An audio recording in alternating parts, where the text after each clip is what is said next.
shortly. We've got Neil Sherwin of Backpage Football on the phone to talk some round ball game. Neil, very good afternoon to you.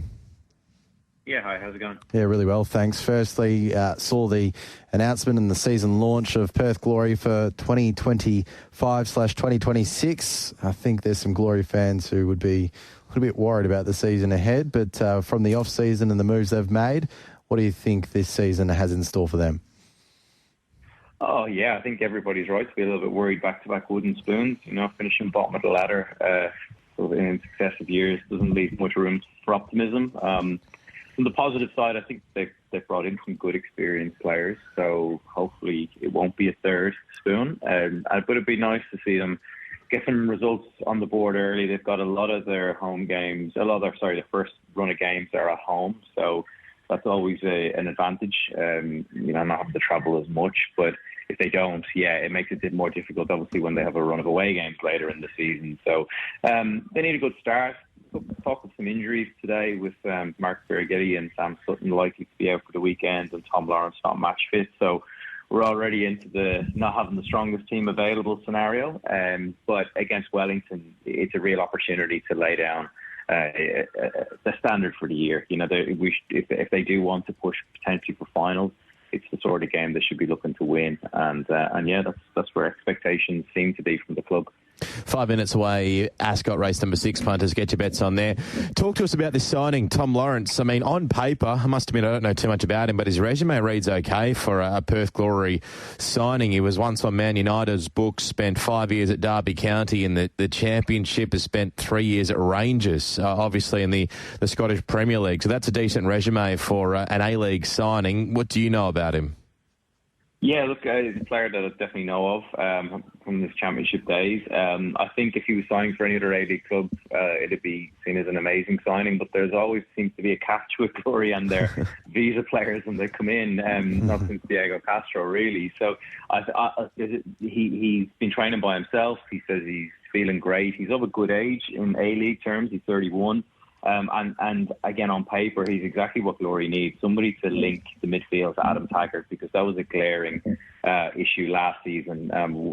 Taggart so isolated on his own up front and having nobody around him to create enough chances. So if he can fill that role, and Luke Amos can be fit as well, I think Glory actually go from having a fairly average midfield to one of the best in the competition. So I'm really looking forward to seeing him play once he gets up and running.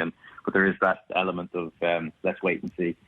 Just under 3 minutes until Ascot race number 6, punters. Get your bets on there. Just quickly before we let you go, Neil, the Yanks got over the top of the Socceroos this morning. Not exactly a time-friendly game for us here in Australia, but 2-1 after taking the lead early on. Did you catch much today? And if not, what did you think of that overall result?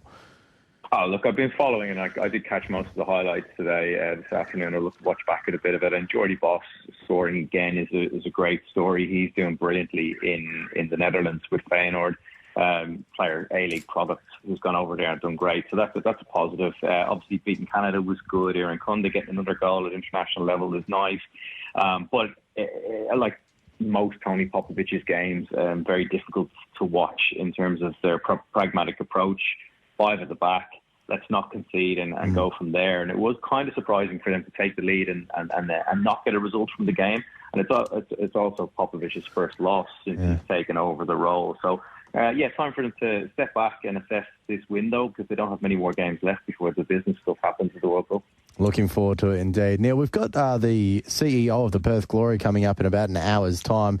No doubt a lot of on his plate heading into this season. If you could ask one question to the CEO of the Perth Glory, what would you ask? Why should fans go and watch Perth Glory? What's changed? Because people have spent quite a bit of money on memberships and give up their Saturdays, and it's summer, right? There's plenty of things to do around Perth, and there's other sports on as well: cricket, basketball, Wildcats. That we've got the Ashes coming up. We've got all sorts. There's lots to do in Perth these days. So why should people pick Perth Glory over those other sports and other events? It's very easy for diehard football fans to do that, but your average family, the kids and maybe people who are casual football fans, what are Glory going to do to get those people in? Because it really, results is the obvious one, but if we're not getting results, yeah, there needs to be something there. So hopefully the crowds are good. I really do. I want Glory to be successful and be challenging for titles. It's just been very hard to watch in recent years. Yep, no doubt. We'll put that to him, Neil. We much appreciate your time here on Wednesday Drive. Very quickly, have to get to Ascot, but yes or no, we've had a text from Greg, Neil. Can Wolves survive relegation? Is there three worse sides that will keep them up? So yes or no, mate, will they survive? There are a few worse sides. You ask me one word, I will say yes, they can, but no, they won't. There we go.